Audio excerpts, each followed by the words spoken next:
Fala galera, tudo bem com vocês? É um prazer inenarrável estar aqui com vocês. Vamos para mais uma aula de História do Brasil e nessa aula nós vamos estudar uma parte da Era Vargas. A primeira nós já estudamos, que é Getúlio Vargas no governo provisório de 30 a 34. Essa seria a segunda parte da Era Vargas. Vargas no governo constitucional de 34 a 37. Não assista essa aula se você ainda não assistiu a primeira. Você pode acessar no canal. Antes, não deixa já de curtir o vídeo e se inscrever em nosso canal. Beleza? Combinado? Vamos nessa? Bom, para a gente falar do Vargas constitucional, nós precisamos lembrar qual é a circunstância histórica que o Vargas está navegando.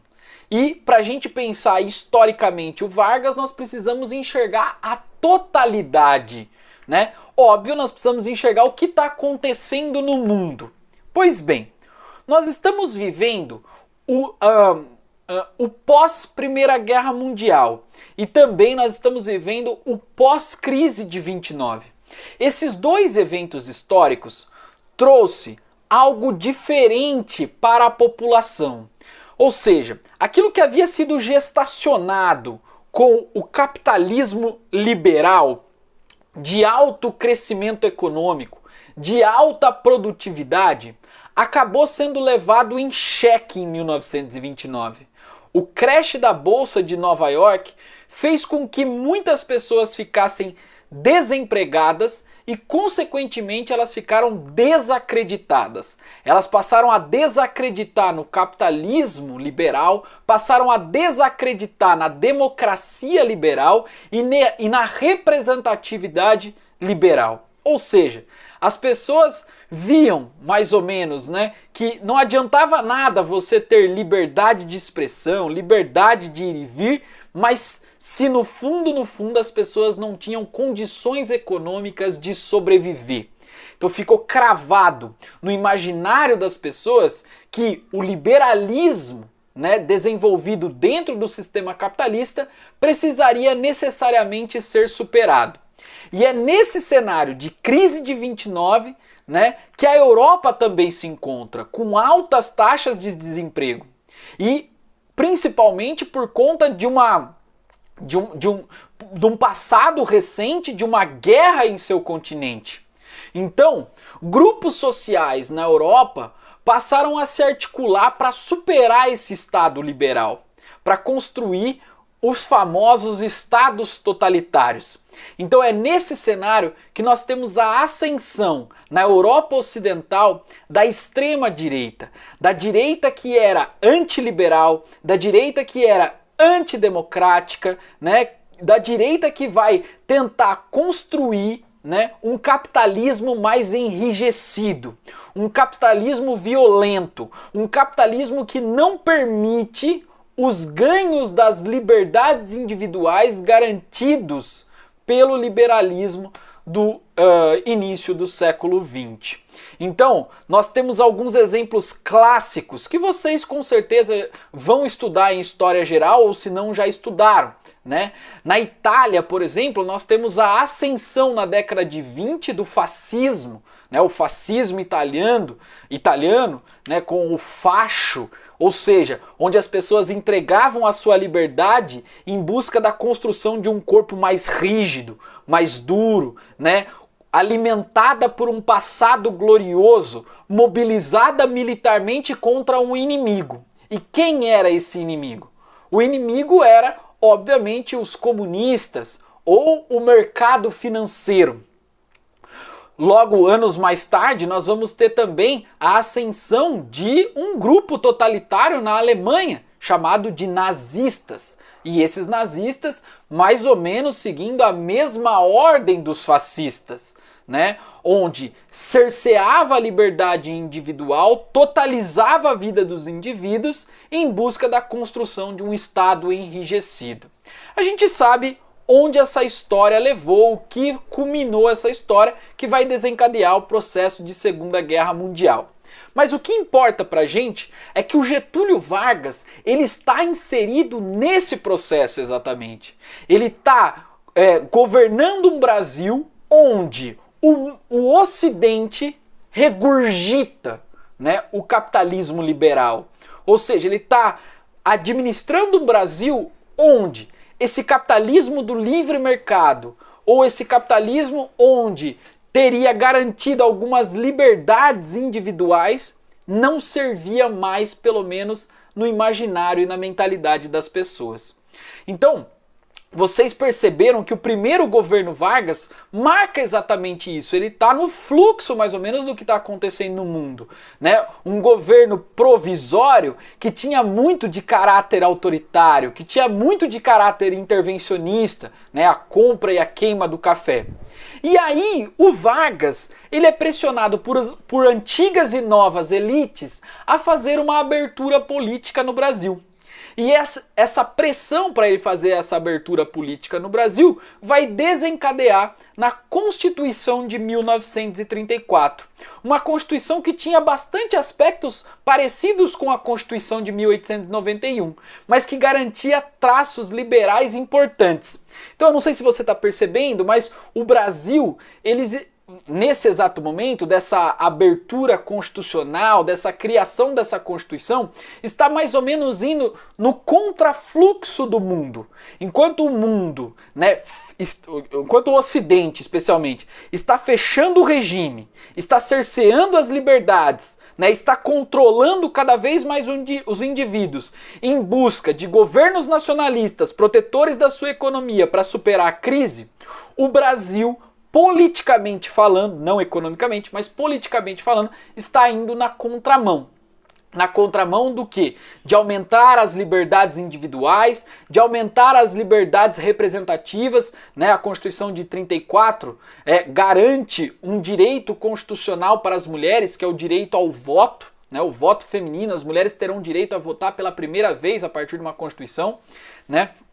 Então, a Justiça Eleitoral é criada, o Ministério do Trabalho é criado. Então nós temos uma série de conquistas do ponto de vista da ordem liberal para os indivíduos e que não corresponde exatamente ao que está acontecendo no mundo.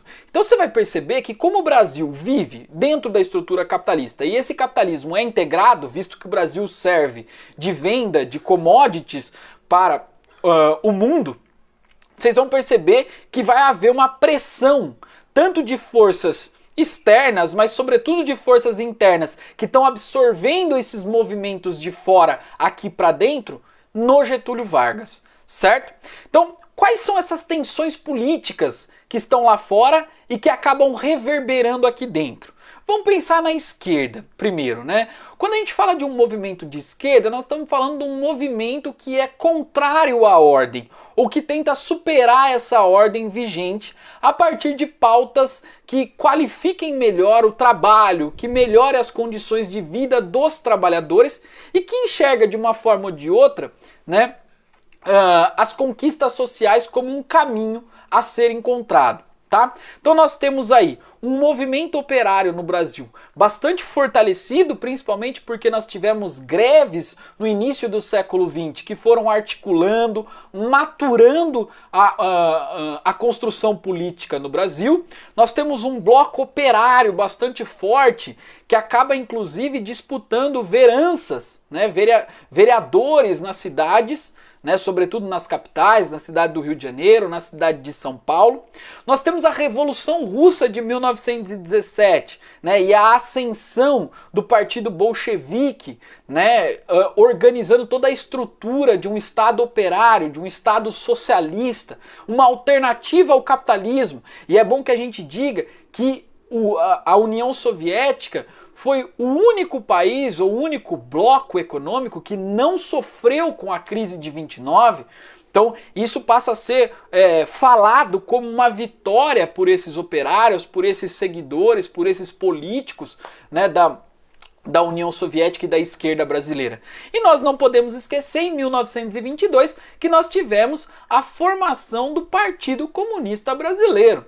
Ou seja, o PCB, o nosso primeiro partido operário, né, com características importantes de defesa da classe trabalhadora, né, numa luta para encaixar algumas leis, algumas regras para o trabalho que fortalecesse o convívio social e o bem-estar da classe trabalhadora. Então, a esquerda, ela ganha corpo no Brasil também, sobretudo pós-crise de 29, batendo no peito e falando, olha, tá vendo? O socialismo ou então a União Soviética podem ser exemplos de superação do desemprego, da desigualdade, né, e de todo esse caos social que o mundo está vivendo. Então vocês estão vendo que a crise de 29 propiciou essa ascensão desse grupo político. Da mesma forma, a direita também criou grupos sociais também criaram uma alternativa ao Estado liberal, tentando jogar no lixo esse Estado liberal, tentando jogar no lixo esse Estado do capitalismo desenfreado, da produção desenfreada, né? E essa direita, mais conhecida como extrema-direita, tinha galgado, né, poderes importantes na Europa, como, por exemplo, o Salazar em Portugal, como Mussolini na Itália, como Hitler na Alemanha, certo? Então, essa direita que assume que é, na verdade, uma aliança entre esse capitalismo administrado tanto pelo Estado como uma burguesia corporativista que fica em aliança com o Estado, ganha corpo, né? Então vocês estão vendo que o intervencionismo estatal ou social na economia passa a ser algo bastante utilizado no pós-crise de 29. E esse Estado como sendo o norteador da vida, da ordem e da economia, né, para essas sociedades do século XX. Então, se isso está acontecendo lá fora, a direita também reverbera aqui dentro, né? E grupos extremistas da extrema-direita ganham força, tá? E qual é o grupo da extrema-direita que ganha força nesse cenário? É um grupo de inspiração fascista, é o fascismo brasileiro, né, chamado integralismo. Então, você que vai assistir essa aula até o final, não pode deixar de assistir o vídeo sobre o integralismo no nosso canal. Então, acabando esse vídeo, vai ver o que é o integralismo. E você também não pode deixar de assistir, né, a um vídeo sobre esse grupo de esquerda articulado, chamado Aliança Nacional Libertadora, tá? Ação Nacional Libertadora, desculpa, que está, obviamente, também aqui em nosso canal. Beleza, pessoal? Tudo bem? Então, foco aí, vamos nessa. Gente, quando a gente fala desses dois grupos políticos que estão em ascensão, né, política no Brasil, nós precisamos pensar, obviamente, claro, que eles também vão disputar o Estado. O Estado é um objetivo claro e importante para isso, né? Claro e importante porque o Estado acaba direcionando, né, projetos políticos e os grupos sociais estão articulados com relação a isso. E na década de 30, especialmente nessa época do governo constitucional do Vargas, isso se aflora de uma maneira tamanha, né? A extrema-direita querendo galgar o poder, também chegar ao poder, mobilizando pessoas, filiando pessoas, e a esquerda também mobilizando as massas, mobilizando os trabalhadores para influenciar o Vargas. E o Vargas no meio disso tudo, né, tentando gerir, obviamente, todas essas forças políticas, sejam os industriais, os cafeicultores, né, os operários, esses grupos articulados, os comunistas, né, a esquerda junto na ANL, a direita na ação integralista, a extrema-direita na ação integralista. Pois bem, e não vai demorar muito para que esses movimentos comecem a sair às ruas e reivindicar melhores condições ou reivindicar o seu projeto político. E o primeiro movimento que a gente tem aí é aquilo que a gente chama de intentona comunista, que aconteceu em 1935. Pois bem, vamos entender o que foi a intentona comunista. A intentona comunista acontece num cenário onde o Vargas começava a dar sinais de fechamento do regime que ele mesmo abriu, né? Ou seja, ele dava sinais de que ele acompanharia o movimento que estaria acontecendo no mundo, de fechamento do Estado, de autoritarismo do Estado. Então, essa esquerda, sobretudo liderada por comunistas e socialistas, sobretudo liderada pelo próprio PCB, acaba integrando a uma esquerda internacional liderada, obviamente, pela União Soviética. E qual era o objetivo nesse cenário, né? Era tentar, obviamente, uma revolução através das armas, como aconteceu a Revolução de 1917.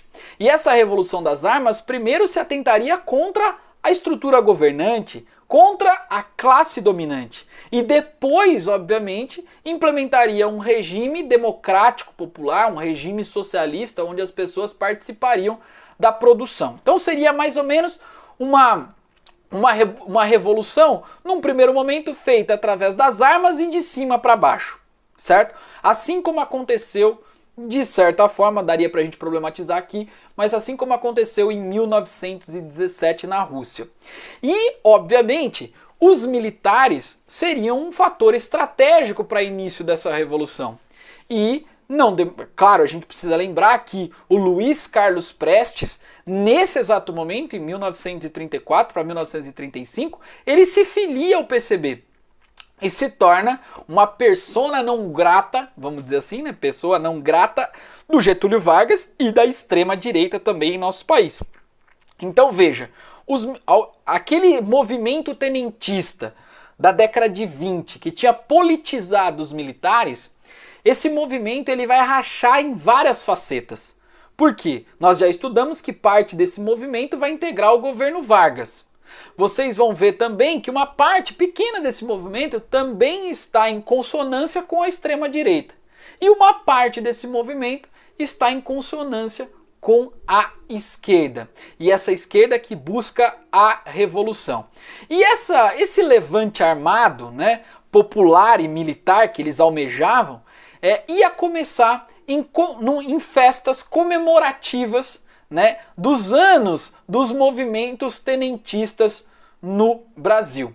Então, em meio a festas, a organizações daquilo que, né, transformou o Brasil na década de 20, esses homens militares decidiam tentar mobilizar partes da tropa ali para tentar fazer com que os militares voltassem a ser protagonistas, mas não só voltar a ser protagonista, conseguir fazer uma revolução socialista, uma revolução de esquerda no Brasil. E esses movimentos, obviamente, né, começaram a tentar articular quais quartéis seriam mais suscetíveis a esses levantes contra o Vargas na tentativa de tomar o poder. E eles perceberam que pelo menos 3 espaços militares, né, 3 quartéis poderiam ser responsáveis por esses levantes, porque tinham pessoas simpatizantes a esse desenvolvimento da Revolução Russa de 1917. E aí nós temos o Rio Grande do Norte, né? Nós temos Pernambuco e o Rio de Janeiro. E esses levantes acontecem praticamente ao mesmo tempo, tá? E, obviamente, quando esses levantes acontecem e vem à tona, né, a grande frase, todo poder a ANL, é claro que todo esse movimento ficou sendo taxado como um movimento organizado pelo principal nome agora da esquerda no Brasil, que era Luiz Carlos Prestes. Então o Prestes passa a ser conhecido aí como o cabeça do movimento, passa a ser percebido como um golpista brasileiro e como aquele que incendiaria o Brasil e a sua normalidade. Né? Então você já dá para perceber como que o Prestes, a partir desse movimento da intentona, da tentativa, né, de tomar o poder, né, de fazer o levante popular e militar no Brasil, como que o resultado dessa tentativa acaba prejudicando a imagem do Luiz Carlos Prestes no Brasil. Bom, Esses levantes, alguns deles, né, sobretudo do Rio Grande do Norte, duraram 4 dias, mas eles foram assim significativos do ponto de vista ideológico, mas pouco significativos do ponto de vista de um movimento de massa, porque ele não ganhou corpo, ele não foi um movimento de massa, foi um movimento pontual, mas que serviu para o Vargas começar a estruturar um fechamento de regime. Então, se o Vargas já dava sinais de autoritarismo logo no começo da Constituição de 34, agora, depois da intentona comunista, tentada pelos comunistas, né, o Vargas começa a estruturar um fechamento do regime, com endurecimento político, né, com decreto de estado de sítio, que na verdade era o decreto de um estado de guerra. Ou seja, olha só, mais ou menos aquela política, né, pessoal, de um inimigo comum, e o inimigo passam a ser os comunistas. Por que criar esse inimigo comum é importante nesse momento, pelo menos? Porque isso dá coesão, isso dá fortalecimento para uma identidade. E aí então o Vargas também cria uma lei de segurança nacional que prevê o fechamento, tá, da ANL. Tá? Então fecha a ANL e o Luiz Carlos Prestes passa a ser perseguido. O Luiz Carlos Prestes passa a ser perseguido, alguns deputados que deram apoio à intentona comunista passam a ser presos e o fantasma do comunismo está lançado como uma política nacional, como uma política varguista. Então você já começa a perceber que esse espectro do comunismo, né, vai servir como pano de fundo para fechamento de um regime, tá? Então isso nós vamos ver um estímulo ao medo generalizado. Então os comunistas, eles vão acabar com a família, né? Eles não querem a família tradicional, eles são contra Deus, eles são contra a religião, né? Eles querem acabar com a propriedade, eles vão invadir a sua casa, e isso gera um medo generalizado, sobretudo à classe média brasileira, que vinha crescendo no governo Vargas, né? É claro que nesse início, né, de fechamento, o Vargas também se propõe a militarizar mais a sociedade civil, obviamente a partir dos aparelhos de repressão do Estado e não dando equipamentos bélicos para a população, mas militarizando as instituições do Estado, sobretudo a polícia da capital federal, sob a organização de um declarado nazifascista que era o Filinto Miller, que passa a ser o chefe da polícia da capital federal, Rio de Janeiro, tá? E aí esse cara vai ser o responsável por fiscalizar, prender, né, e coibir toda a ação que passa a ser questionadora da política varguista, certo? E aí então ele vai ser também o responsável por articular toda uma trama para investigar onde está Luiz Carlos Prestes. E eles, obviamente, têm sucesso, encontram Luiz Carlos Prestes e também encontram a sua, então, esposa, Olga Benário, que era uma alemã que tinha vindo a serviço da União Soviética ao Brasil para proteger Luiz Carlos Prestes e orientar a política da esquerda brasileira. Os dois acabam sendo presos, tá, em celas separadas. A Olga Benário estava grávida do Luiz Carlos Prestes, só que ela era comunista e judia. E o resultado dessa história a gente vai ver no Estado Novo que enquanto Getúlio Vargas dançava com Hitler, dançava com Roosevelt, ele decidiu oferecer a Olga Benário como um presente para o Hitler, para mostrar, obviamente, o seu alinhamento com o eixo, buscando desenvolver um projeto econômico do Brasil, embora o Brasil tenha se aliado aos aliados, certo? Então, é nesse cenário mais ou menos que a gente tem essa perspectiva aí de fechamento estrutural do regime a partir da intentona comunista.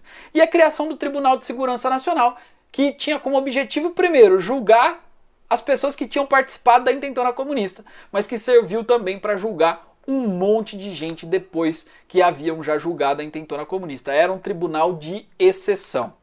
Pois bem, né, proclamado, falado, mostrado o caminho, nós vamos chegar ao final desse governo constitucional, que acontece em 1937.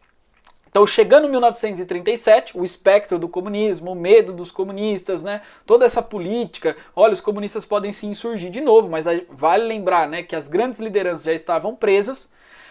Nós temos a sucessão presidencial de 1937 para vir ocupar o cargo em 1938, visto que a Constituição, né, determinava que o governo Vargas, né, o governo constitucional do Vargas, que foi eleito indiretamente em 34, deveria ter apenas 4 anos. E aí na sucessão presidencial nós temos pelo menos 3 candidatos que postulam a presidência da República no Brasil. Nenhum da esquerda, porque a ANL está fechada, as pessoas de esquerda estão sendo perseguidas, e nós temos 3 candidatos. O primeiro candidato, o representante de São Paulo. Quase toda a força política de São Paulo, aí, das forças tradicionais, estavam alinhados com Armando Salles Oliveira, bastante conhecido. O segundo candidato era o candidato que tentaria suceder Getúlio Vargas, mas através de uma política de sucessão de situação. Ou seja, seguia mais ou menos o mesmo caminho da política varguista. E aí, então, esse cara era o mineiro José Américo de Almeida, que tinha conseguido articular uma aliança entre os estados nordestinos, Minas Gerais, os sindicatos, e fazia um discurso muito incisivo, anti-imperialista, e um discurso que ia governar para o povo. Ou seja, um discurso bastante populista, parecido com o discurso varguista, tá? E o terceiro candidato, o candidato da extrema-direita, nesse projeto de tentar chegar ao poder, né, no Brasil, assim como ele chegou em outros lugares, nós temos aí o Plínio Salgado, que é a grande liderança que nós falamos no vídeo sobre integralismo, tá?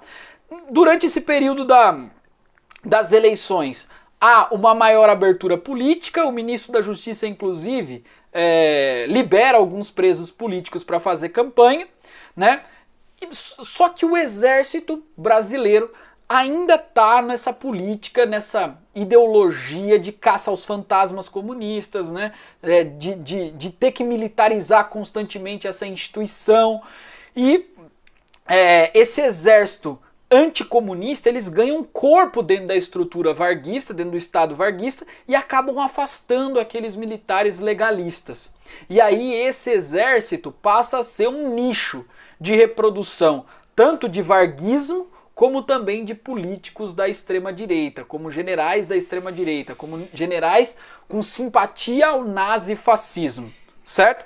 E é nesse cenário exatamente que surge um plano fantasioso chamado Plano Cohen, que depois foi percebido aí que ele foi idealizado por um integralista, né? Por um membro da mesma instituição do Plínio Salgado. Esse plano era chamado de Plano Cohen, né? O nome dele já traz uma originalidade para algo que era judeu, tá? Então já tem esse lance também antissemita muito presente, né? Nós estamos falando da ascensão do nazismo, então o antissemitismo é algo muito presente no Brasil também, né? Não é diferente.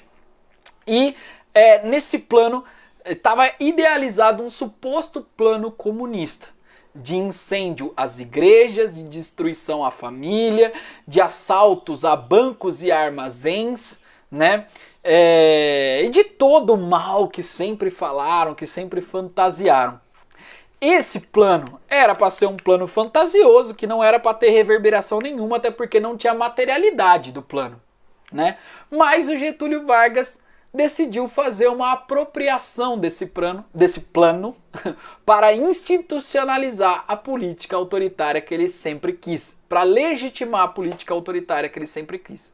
Então, ele pegou esse plano, chamou a Hora do Brasil no rádio, fez uma declaração gigantesca acerca desse plano, de que o Brasil estava ameaçado por forças ocultas, forças estrangeiras de dominação, né? Pediu o estado de guerra, que é o estado de sítio, para o Congresso autorizou, e aí então tem início o fechamento do regime, que é o que a gente chama de Estado Novo. Foi o golpe que o Getúlio Vargas deu nele mesmo, para se manter no governo, para fazer agora sim o nosso Estado autoritário, agora sim, o nosso Estado muito bem alinhado com aquilo que o Ocidente estava praticando pós-crise de 29. As eleições são suspensas, o Congresso é fechado, o golpe de Estado instaurado e esse plano chamado Plano Cohen serviu de pretexto, né, para aterrorizar as pessoas e com esse terror nas pessoas houve um fechamento de regime legitimado por elas mesmas, certo? A partir de agora, então, nós temos a terceira etapa aí, que é o Estado Novo, de 37 a 45. Espero que vocês tenham entendido. Um forte abraço para todos vocês. Nos vemos nos 2 seguintes vídeos. Vídeos do integralismo e da ANL. Um beijo.